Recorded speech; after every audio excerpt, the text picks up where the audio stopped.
everybody! So today I'm doing a very special collaboration with LC Screen Talk, and he's become one of my new friends on YouTube. He has a great channel, he does really good reviews, and occasionally does lip syncs and other fun things.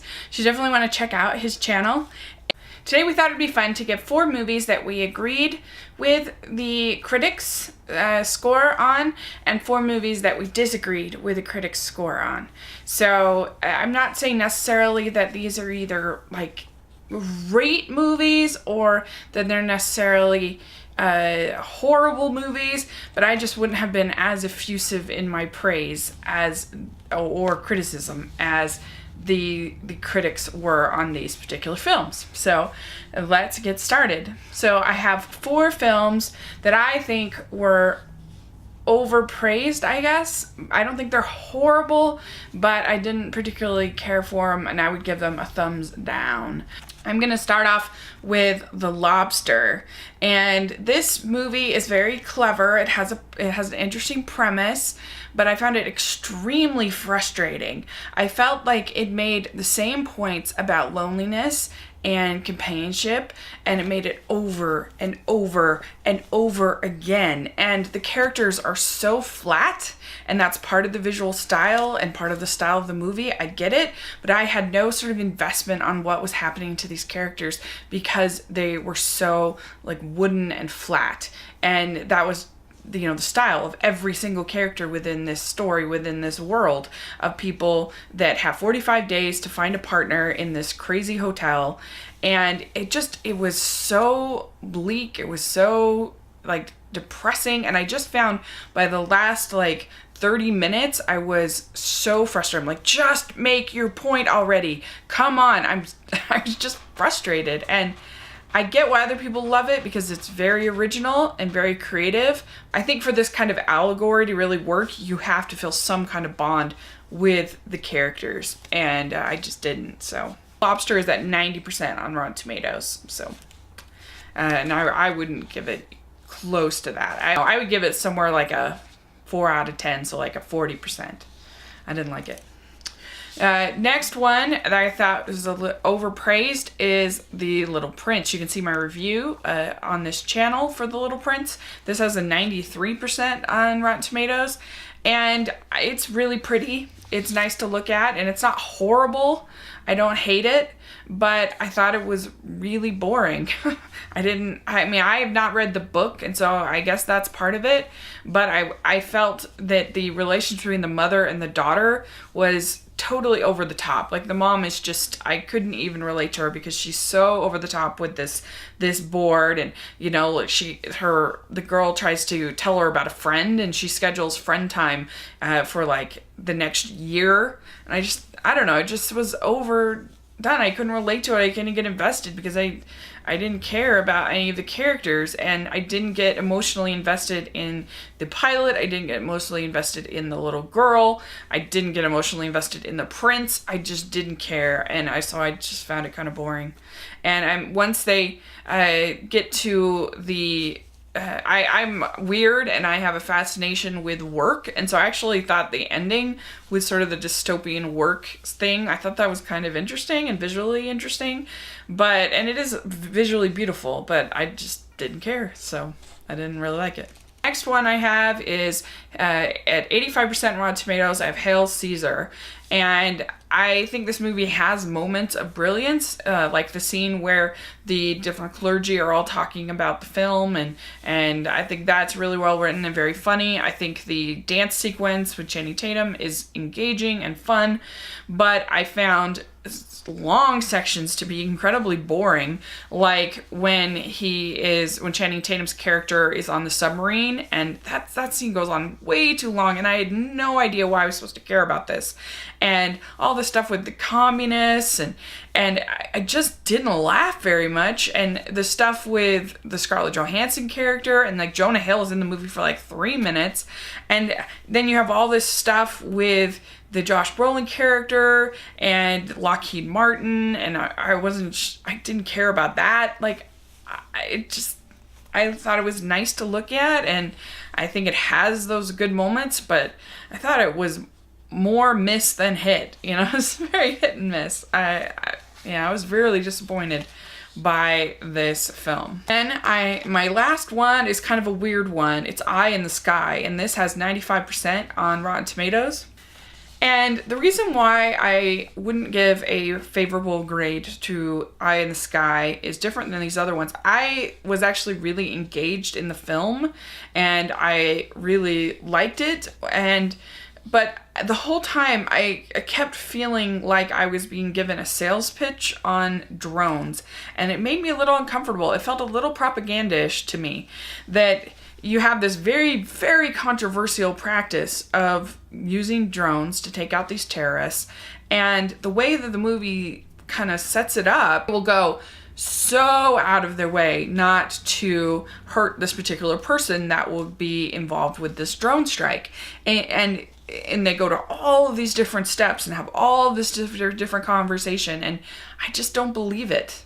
I don't believe that that really is what will happen in a drone strike. And I found that it was just like, it was a best case scenario, that you could give this to somebody who didn't believe in drone strikes and give them this movie and be like, oh, look, this shows, look how careful we are. Look, it's really just hurting the bad guys. And look, we're really careful. And I didn't really like that. I don't think that's, I don't know, made me uncomfortable. These are my 4 that I think were maybe a little overpraised. Let's talk about my 4 that I think were that the critics were a little harsh on, in my opinion. The first one I'm going to talk about is called Knight of Cups, and this is 46%. This is by director Terrence Malick, and I totally get it, I guess, if people see this movie and hate it, because it is an art piece on film. And so, it's kind of interesting because The Lobster is also, in a way, sort of an art piece, but I didn't like it.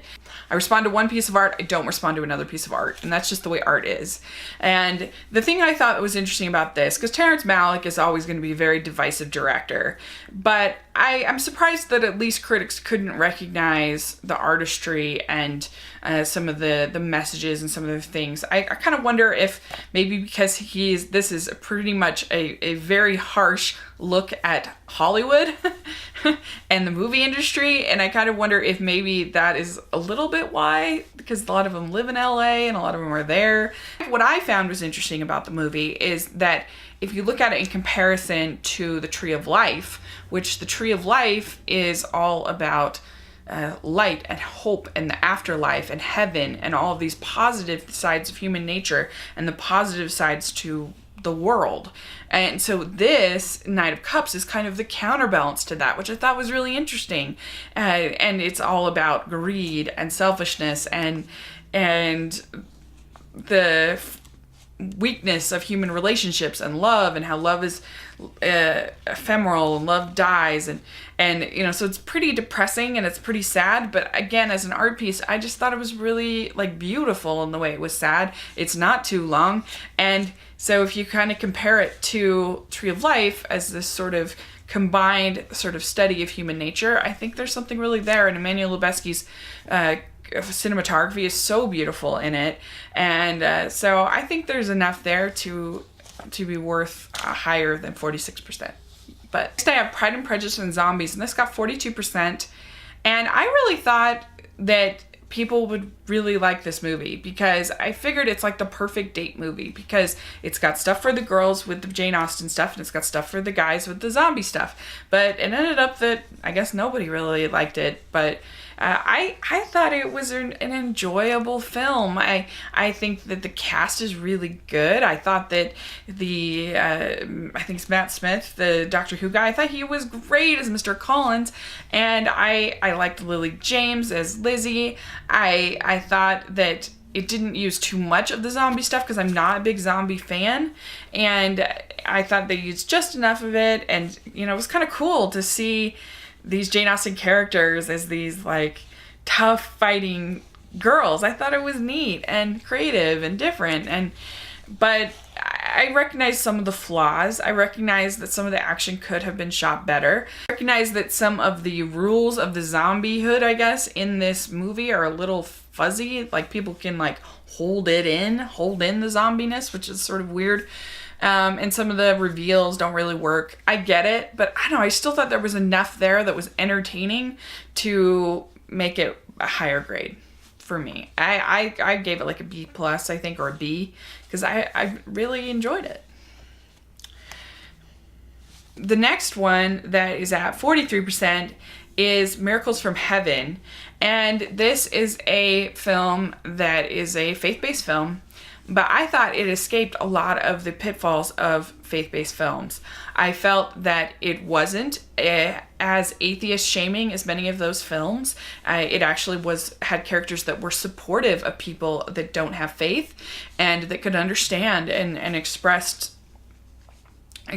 commonality and empathy with people that don't have faith. And I thought that was cool. And I thought it was cool that they showed that people of faith could be a lot worse than the people without faith. I thought that was actually pretty good, that you see these Christian people that are really awful, really, to the Jennifer Garner character and don't believe her and everything, and don't think that she has faith, or very judgmental. I thought that was pretty cool.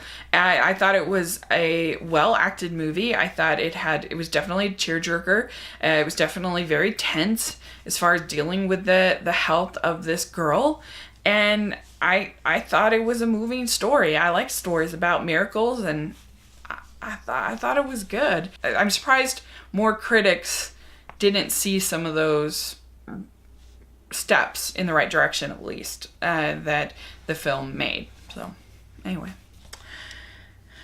the next film that I think was overly criticized is Ratchet and Clank, and this is at 16% on Rotten Tomatoes. And I left this movie, I saw it at an early screening, so I hadn't heard any reviews, hadn't heard anything, and I left thinking, everyone will really like this. This is really a cute little movie. Boy, was I wrong. I don't know. I thought the animation was pretty good. I thought it was it had sort of the feel of a Saturday morning cartoon in a good, sensible way. I thought it was a fun space adventure for kids. I didn't think this movie was made to please everyone. I felt like it was made to please children, and I don't think that's bad. I don't think every movie should have to be a family film. I think it's okay to make something that's for smaller children. And I mean, I don't know, I don't ever play the game, and I don't know if that, makes a difference. I have no idea, but I just thought it was a cute little movie. I get it that it's not Finding Dory or something like that, but I don't know, I was really surprised when everybody was so harsh on it. Like, I mean, I would be expecting this to get more like 40 to 50% kind of a ranking, but to get 16%, that really surprises me, because I think there is enough there to. I thought it was self-aware. I thought it was kind of funny at times, and I don't know, I just enjoyed it. I didn't think it was that bad. So, oh well. So those are my four movies that the critics really loved, or gave a good rating to Certified Fresh, that I didn't really like, and 4 movies that I liked that were rotten on Rotten Tomatoes. So yeah, let me know which ones are that way for you this year. Which are ones that were rotten that you liked, and which ones were fresh that you didn't really like. And thanks so much. Please subscribe to my channel, and subscribe to LC Screen Talk as well, and check out his video. And I will talk to you later. Bye.